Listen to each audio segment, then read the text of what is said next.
بسم اللہ الرحمن الرحیم شروع اللہ کے نام سے جو بڑا مہربان نہایت رحم کرنے والا ہے۔ والفجر وليال عشر والشفع والوتر واللیل اذا یسر، قسم ہے فجر کی اور 10 راتوں کی اور جفت اور طاق کی اور رات کی جب وہ چلنے لگے۔ هل فی ذلك قسم لذی حجر، یقیناً ان میں عقل مند کے لیے بھاری قسم ہے۔ الم تر کیف فعل ربک بعاد، کیا آپ نے نہیں دیکھا کہ آپ کے رب نے عادیوں کے ساتھ کیا کیا؟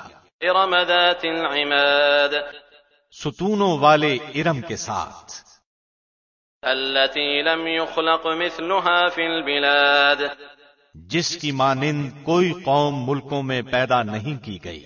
وثمود الذين جابوا الصخر بالواد، اور سمودیوں کے ساتھ جنہوں نے وادی میں بڑے بڑے پتھر تراشے تھے۔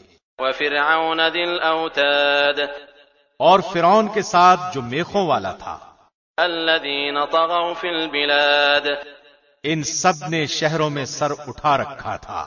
فأكثروا فيها الفساد، اور بہت فساد مچا رکھا تھا۔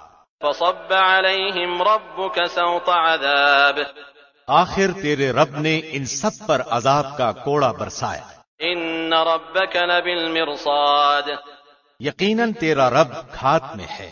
فأما الإنسان إذا ما ابتلاه ربه فأكرمه ونعمه فيقول ربي أكرمن، انسان کا یہ حال ہے کہ جب اسے اس کا رب آزماتا ہے اور عزت و نعمت دیتا ہے تو وہ کہنے لگتا ہے کہ میرے رب نے مجھے عزت دار بنایا۔ وأما إذا ما ابتلاه فقدر عليه رزقه فيقول ربي أهانن، اور جب وہ اس کو آزماتا ہے، اس کی روزی تنگ کر دیتا ہے، تو وہ کہنے لگتا ہے کہ میرے رب نے میری اہانت کی اور ذلیل کیا۔ كلا بل لا تكرمون اليتيم، ایسا ہرگز نہیں، بلکہ بات یہ ہے کہ تم ہی لوگ یتیموں کی عزت نہیں کرتے۔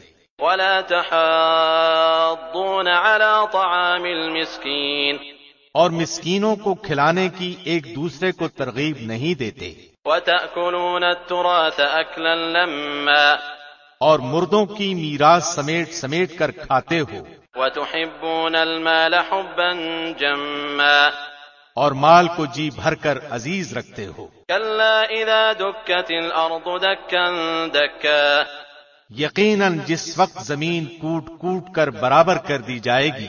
وجاء ربك والملك صفا صفا، اور تیرا رب خود آ جائے گا اور فرشتے صفیں باندھ کر آ جائیں گے۔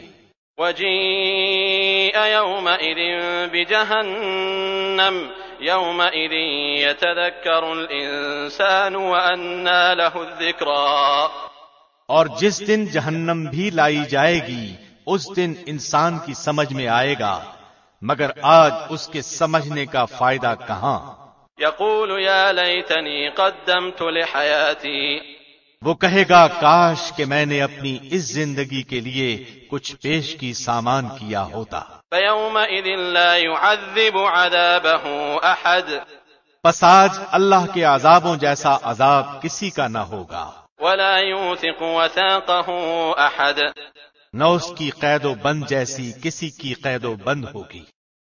يا أيتها النفس المطمئنة ارجعي إلى ربك راضية مرضية، اے اطمینان والی روح، تو اپنے رب کی طرف لوٹ چل اس طرح کہ تو اس سے راضی، وہ تجھ سے خوش۔